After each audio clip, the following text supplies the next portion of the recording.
Rishi Sunak met with Joe Biden and Anthony Albanese this week to finalise the details of the Aukus nuclear submarine pact. Eyck Freymann, director of Indo-Pacific at Green Mantle advisory firm, writes in this week's magazine about how Britain can do even more to help combat China in the Pacific.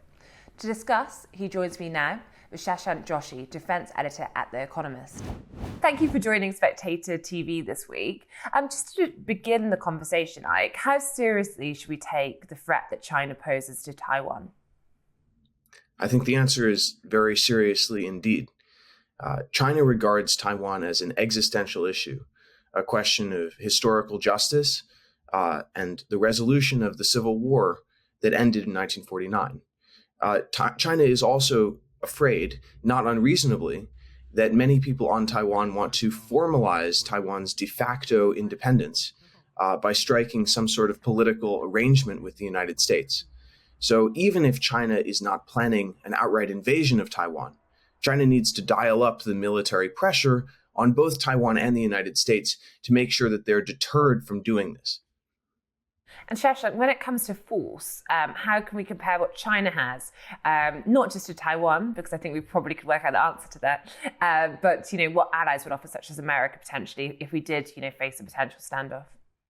I think the point is that the gap has been growing dramatically in the last 10 years or so, particularly in the naval realm. China's navy is the biggest in the world. Between 2014 and 2018, it produced vessels of more tonnage than the entire Indian Navy or French Navy in total, which gives you a sense of just how gargantuan that buildup is. And in some areas, notably in conventional missiles, but also air defense and certain other areas, we're seeing a significant Chinese advantage. And I think the challenge for the Americans is how do they make sure that the air bases they've traditionally had in countries like Japan survive in the face of a big onslaught of missiles? So they're working extremely hard to try and disperse those forces as widely as possible. And when we're looking at, obviously, the big announcement this week when it comes to Aukus, you had, I think two of the original leaders at the time when Aukus was first unveiled have now moved off, and we have new leaders in their place. But the agreement stays strong. And how is that, do you think, impacting all this in the sense it's a big boost to Taiwan? I think that Aukus is more about Australia's security and essential role in the emerging architecture of Indo-Pacific regional security than it has about Taiwan. Australia hasn't committed in advance to participating in any defensive exercises around Taiwan, nor have they committed to participating in a war. And I think that's probably sensible for Australia's national interest. I think it's also a question whether the UK would want to participate. It would depend on the context of how a Taiwan war were to come about. That said, I think it's definitely in the interest of the United States, Britain, and Australia to tighten their collaboration in high-tech military development and in exercises, because the more tightly relevant countries are in the region, intertwined in a vision for a secure and stable Indo-Pacific, the more China is likely to be deterred from causing trouble. I think, Katie, I think Eyck is right. But all I'd say is that I think it is looking increasingly difficult politically that Australia could stay out of a war over Taiwan, in the same way that I think it would be increasingly difficult for Japan to stay out of a war. These navies are going to be integrated. America is going to be increasingly reliant on bomber bases in the north of Australia, submarine ports in the west of Australia, and the politics of turning around to America in what would be the biggest war since 1945 and saying, sorry, we're sitting this one out. To me, that just seems implausible. For Europeans, it's a slightly different issue. But even for us, I think we're going to find it increasingly hard to say we're sitting this one out. And on that, Shashank, we saw a situation where effectively, Beijing have voiced their unhappiness over that Aukus announcement. So you have a situation where, yes, Taiwan itself, perhaps not, is not a key part, but the general sense, particularly perceived in China, of aggression towards China, does I think probably have an effect in making China think about its options. They once hoped that Taiwan could be unified with the mainland by peaceful means, by economic absorption, trade ties, economic ties, social ties. What's actually happened is Taiwanese people look at the fate of Hong Kong, and understand, that's not what we would like. They increasingly identify as Taiwanese rather than Chinese in terms of their identity. And so that has pushed the Chinese into a more radical position. But I think as much as we prepare for a potential military conflict with China and deter the Chinese, there's also an acute sense we also want to deter Taiwan from anything rash. We've been very lucky to have a Taiwanese president for the last several years who has been very pragmatic and sensible, who hasn't pushed for anything radical, anything that's rocked the boat substantially. That may not be the case for the next 10 years. And so from an American perspective, a European perspective, this isn't just about deterring the Chinese, it's also about making sure the Taiwanese don't do anything that dramatically changes their status and their position across the strait. And Eyck, on Taiwan, could you just explain to viewers what the strategic significance of Taiwan is, particularly when we're talking about, for example, semiconductors? Well, Taiwan is essentially important to the architecture of security in the broader region. And it starts with geography itself. General Douglas MacArthur, who commanded U.S. forces in the Pacific in World War II, once called Taiwan an unsinkable aircraft carrier in the first island chain. If you look at a map, you can trace a line of islands down from the Japanese archipelago to Taiwan and the Philippines, down to Indonesia and Australia.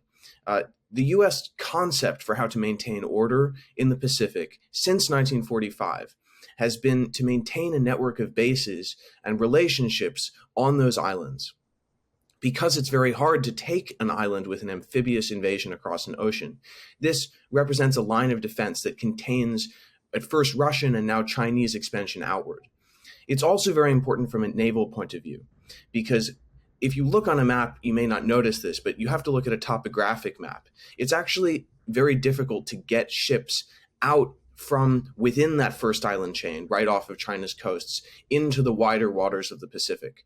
This is important for naval ships and especially submarines. If the United States and Taiwan are working together, especially with Japan and the Philippines, they can largely contain the Chinese Navy to just 100 miles or so off of its coasts. But if China is able to take control of Taiwan, they can project naval power outward. They can threaten Japan. They can threaten to encircle and blockade the Philippines. And all of a sudden, they are able to project forces much further into the Pacific, even threatening the United States homeland. So that's the geographic reason why Taiwan matters. But Taiwan also matters because it's become an essential component of this integrated, high-tech global economy. Over 90% of the world's advanced semiconductors are made in Taiwan, and semiconductors make our modern world run, everything from autos to iPhones. The United States obviously can't let these facilities fall into Chinese hands. And in fact, they've communicated that if there were a war, the Americans would destroy these facilities rather than lose control of them. But from China's perspective, if the United States is going to cut off their access to these facilities anyway, it might be better to strike Taiwan just to level the playing field. So this is the quandary. The U.S. needs to preserve its competitive advantages in collaboration with allies, but the very steps that it could take to preserve those advantages could incentivize China to strike. And Shashank, on semiconductors, are we seeing Western countries such as America take steps when it comes to obviously having self-sufficiency in terms of their own supplies?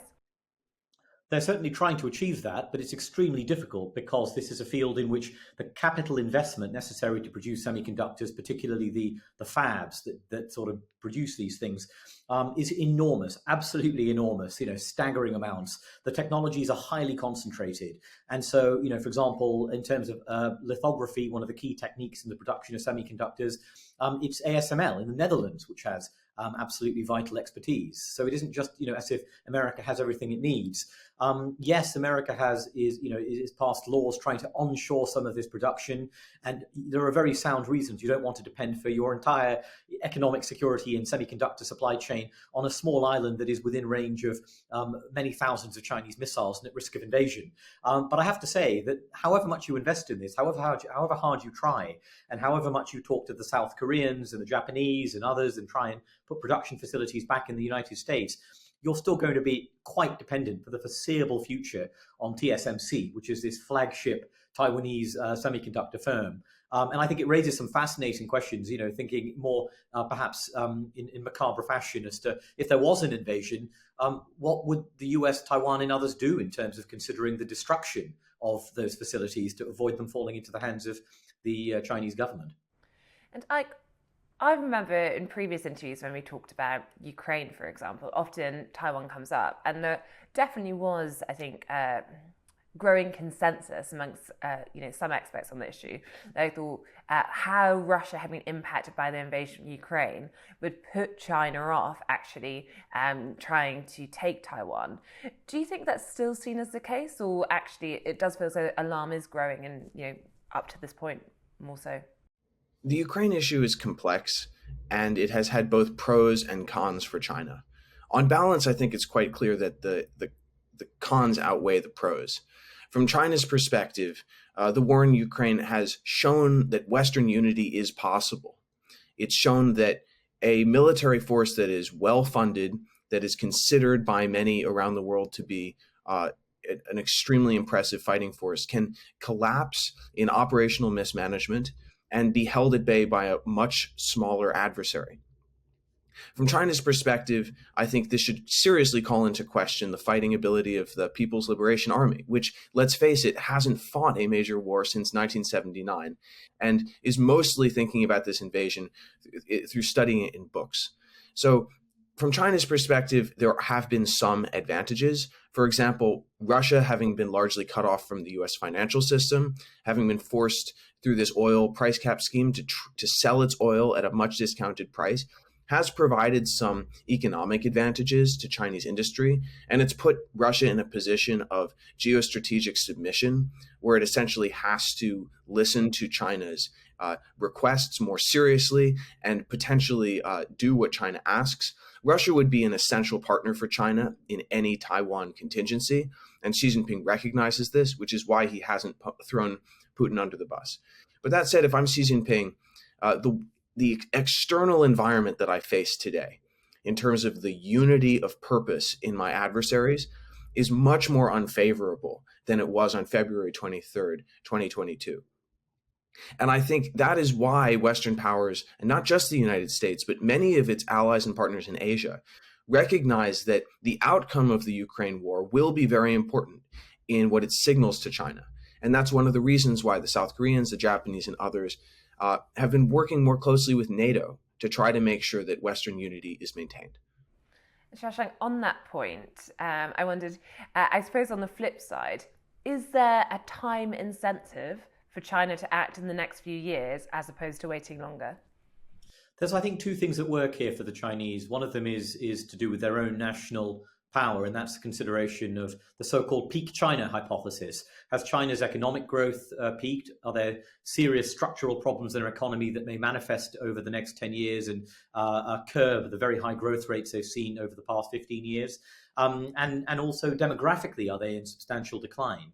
So that's one question. Is there a shrinking window of opportunity? I certainly believe that one of the reasons Vladimir Putin invaded Ukraine last year was not because he necessarily thought it would be entirely straightforward, but because he felt it would be increasingly difficult over another 5 to 10 years. The flip side of that is American strength. If you look at American war games, lots of them find that America is at risk of losing a war over Taiwan. But what you do also find is if they factor in additional investments made in the Pentagon, particularly the procurement of new types of weapons, long-range drones, extra munitions, long-range anti-ship missiles, that this aids America's ability to resist a Chinese invasion. But none of that's going to happen for another five plus years.